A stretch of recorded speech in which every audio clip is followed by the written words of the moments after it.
kalian ya alhamdulillah dengan sekarang adanya kepala sekolah yang titik-titik ya saya titik aja monggo apapun sesuai dengan kemampuan Pak Kepala Sekolah yang baru kita ikuti bisa menyesuaikan diri. Nanti kalau ada apa-apa yang mungkin berkaitan dengan kedinasan mungkin minta bantuan saya atau mungkin saling sharing nanti saya biasa itu Bu ya. Iya siap Pak. Begini Pak, maksud kedatangan saya kemari untuk melakukan wawancara dengan Bapak. Ya, siap. Karena ini saya ada tugas dari guru penggerak di modul saya ini untuk menganalisis tentang pengambilan keputusan berdasarkan nilai-nilai kebajikan. Sedianya Bapak longgar untuk Siap. wawancara. Ya, siap.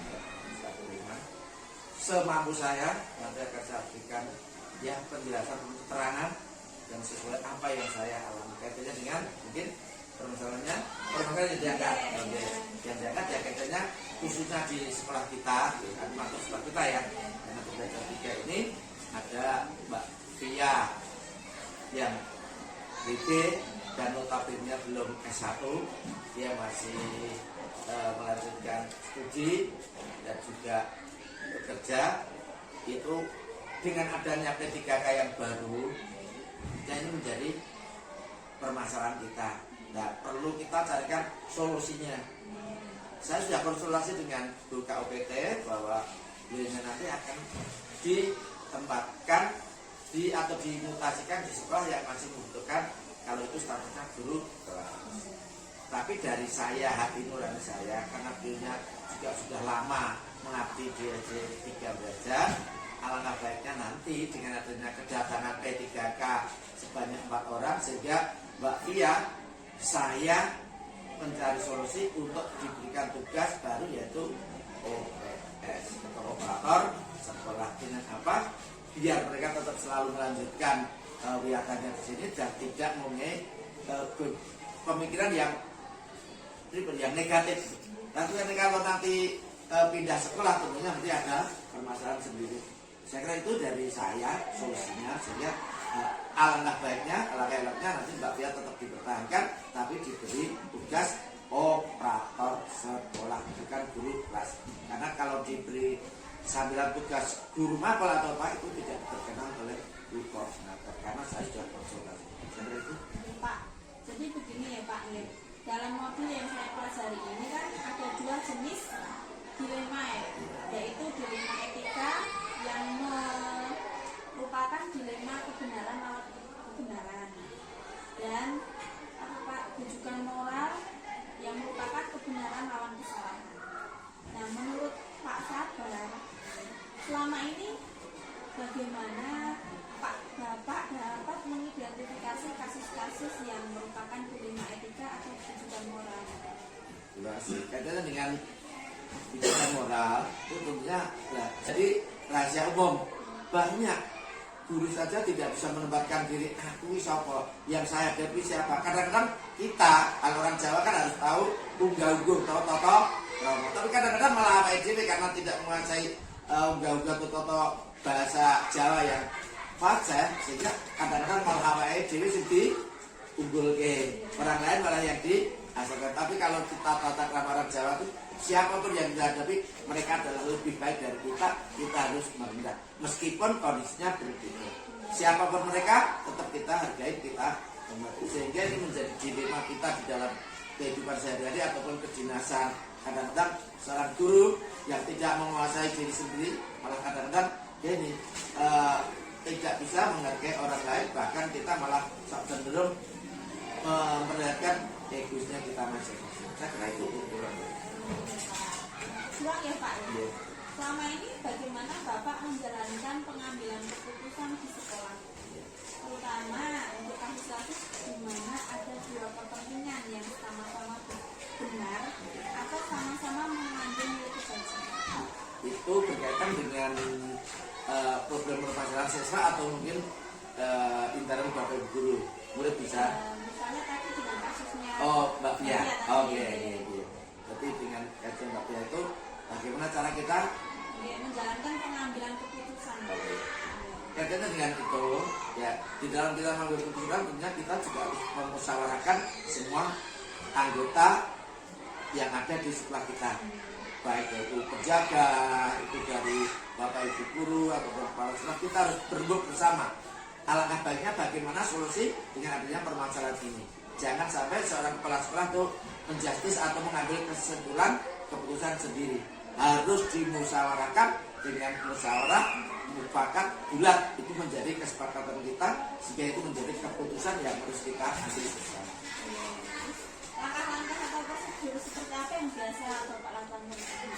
Kaitannya dengan Ini tadi. oh iya, nah ya kita harus Kolaborasi tadi ya Pak ya. iya, Tekan guru. ya semua, dan warga sekolah. ya warga semua itu harus kita berembuk, bermusyawarah, dan pendapat-pendapat itu masukan-masukan kita tampung, kita terima, terus kita musyawarahkan. Mungkin ada yang beda pendapat ini itu tetap kita hargai, tetapi mau tidak mau kita harus mengambil kesimpulan yang bermanfaat bagi Mbak Dia, yang sampai merugikan. Selanjutnya Pak, hal-hal apa saja yang selama ini Bapak anggap efektif dalam pengambilan keputusan pada kasus-kasus di lingkungan kita?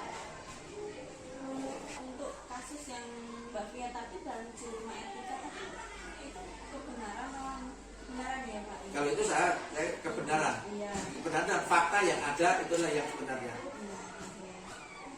Lanjut Pak, ini terus apa yang saja yang selama ini merupakan tantangan dalam pengambilan keputusan ini? Ada tantangan, kemungkinan ada teman sejawat yang mungkin tidak setuju dengan kita, tidak cocok dengan hasil keputusan, tetapi itu sudah menjadi risiko. Yang namanya musyawarah tentu ada perbedaan, tapi juga ada kesamaan. Di antara perbedaan dan kesamaan ini harus kita satukan, kita padukan demi untuk kepentingan bersama. Kalau itu perbedaan secara egois, itu nanti tidak bisa menyelesaikan masalah. Saya kira itu adalah tetap harus musyawarah mencapai kebaikan kita bersama.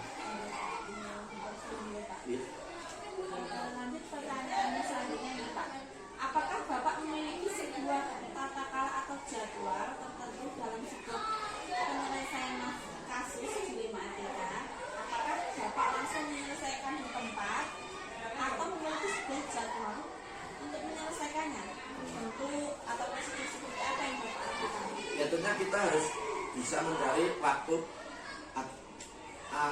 momen yang pas. Yang pertama tentunya kita musyawarah dulu secara head to head atau dua orang atau dua mata. Setelah itu baru nanti kita angkat di forum bersama. Terus, adakah seorang atau faktor-faktor apa yang selama ini mempermudah atau membantu Bapak dalam pengambilan keputusan dan kasus-kasus di lima etika?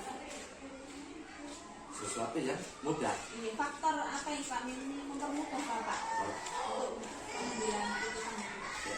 Faktor yang mempermudah faktor mengambil kesimpulan itu yang penting diri kita adalah terbuka, jangan sampai menutup, dan jangan sekali-kali punya rasa iri dengki.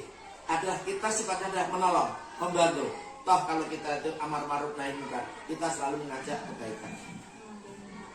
Terakhir sedikit ya Pak, dari semua hal yang telah disampaikan dunia, pembelajaran apa yang dapat Bapak petik dari pengalaman Bapak mengambil keputusan di lima etika ini?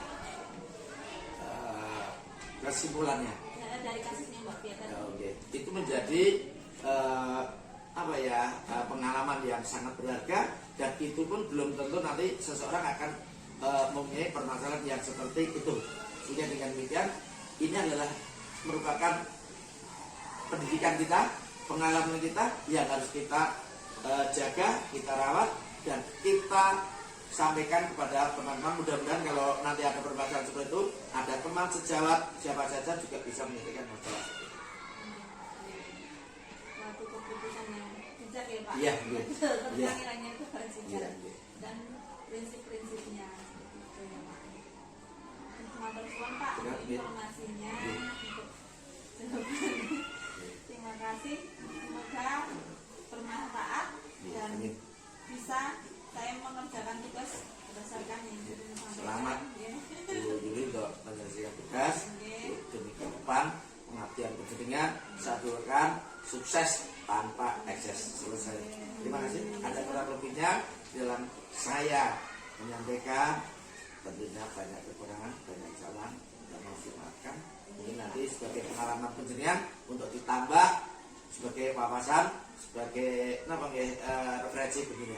Saya kira itu, dan tentunya mohon maaf akhir kata. Terima kasih. Assalamualaikum warahmatullahi wabarakatuh. Terima kasih Pak ya. Selamat siang Pak Martin. Selamat siang. Ngapunten mengganggu aktivitas jenengan. Alhamdulillah sehat ya Pak ya. Alhamdulillah. Alhamdulillah.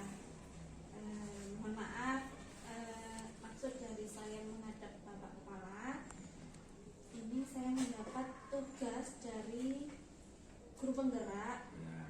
Modul yang saat ini yang saya tempuh itu demonstrasi modul 3.1. Ya. Apa ya Pak ya, menganalisis tentang pengambilan keputusan yang berdasarkan nilai-nilai kebajikan. Untuk itu mohon kiranya untuk meluangkan waktu untuk bertanya jawab tentang cara pengambilan keputusan yang Bapak pernah lakukan dalam suatu kasus. Pernahkah Bapak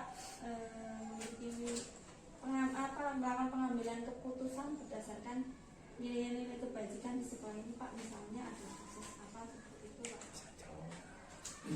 Ya memang pernah Mbak, itu untuk kasus misalnya kesekian waktu, terutama untuk teman-teman guru, itu kan misalnya ada teman guru yang katanya terlambat, nah itu kan jadi belum bisa menunjukkan etos kerja sesuai dengan ketersediaan waktu.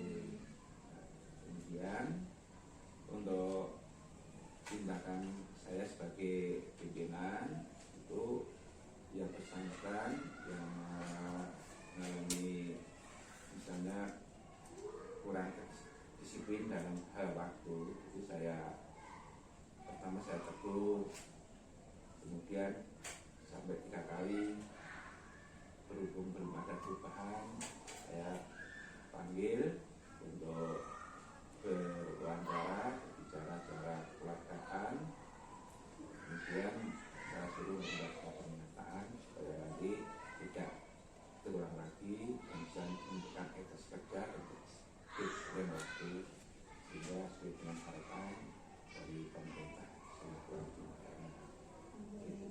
Keputusan yang bijak ya Pak, yang tepat nih. Jadi begini Pak, dalam modul yang saya pelajari ini ada 2 jenis dilema, yaitu dilema etika yang merupakan apa ya Pak, dilema kebenaran lawan kebenaran, Ya. dan rujukan moral yang merupakan kebenaran lawan kesalahan. Menurut Pak Marti, selama ini bagaimana Bapak dapat mengidentifikasi kasus-kasus yang merupakan dilema etika atau rujukan moral? Itu yang nilai kebenaran lawan Ini berarti nilai kebenaran lawan kebenaran. atau nilai kebenaran lawan kesalahan. Kesalahan. Ya seperti tadi misalnya kebenaran lawan kesalahan itu misalnya kita lihat misalnya dalam hal itu tadi sekian waktu, berarti kan sudah menyangkut di antara kebenaran lawan kesalahan. Itu seperti contoh dari teman kita yang belum bisa memberikan etos kerja sesuai dengan waktu, itu berarti kan kebenaran lawan kesalahan. Selanjutnya Pak, selama ini bagaimana Bapak menjalankan pengambilan keputusan di sekolah Bapak, terutama untuk kasus-kasus di mana ada 2 kepentingan yang sama-sama benar atau sama-sama mengandung nilai kebajikan?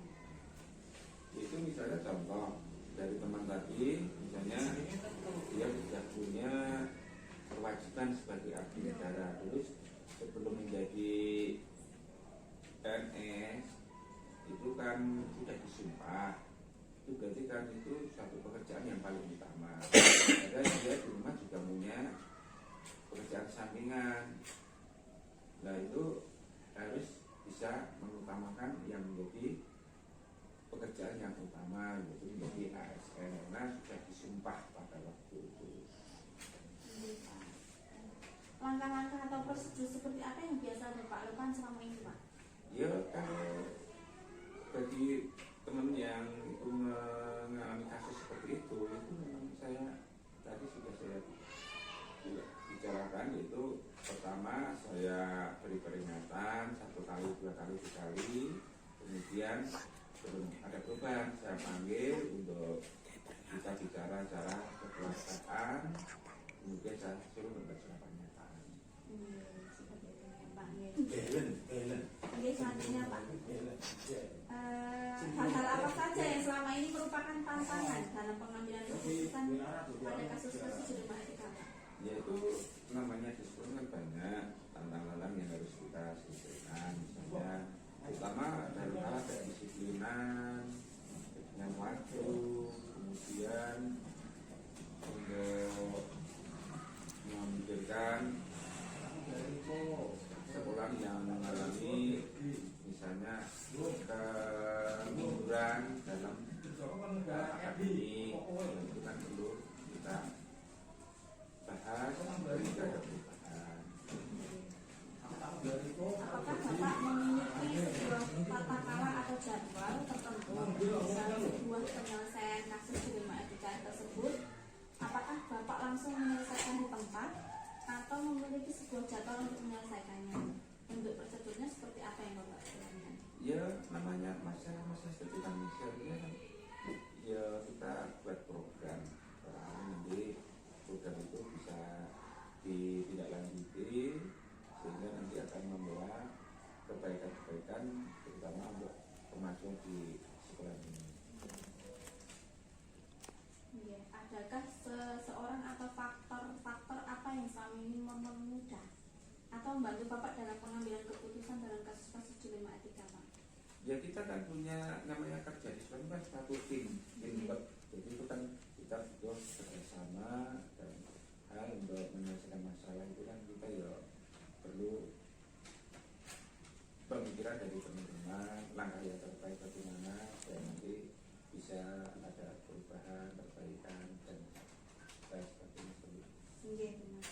Dari ini yang terakhir nih Pak nih. Dari semua hal yang telah disampaikan, pembelajaran apa yang dapat Bapak petik dari pengalaman Bapak mengambil keputusan dilema etika, Pak?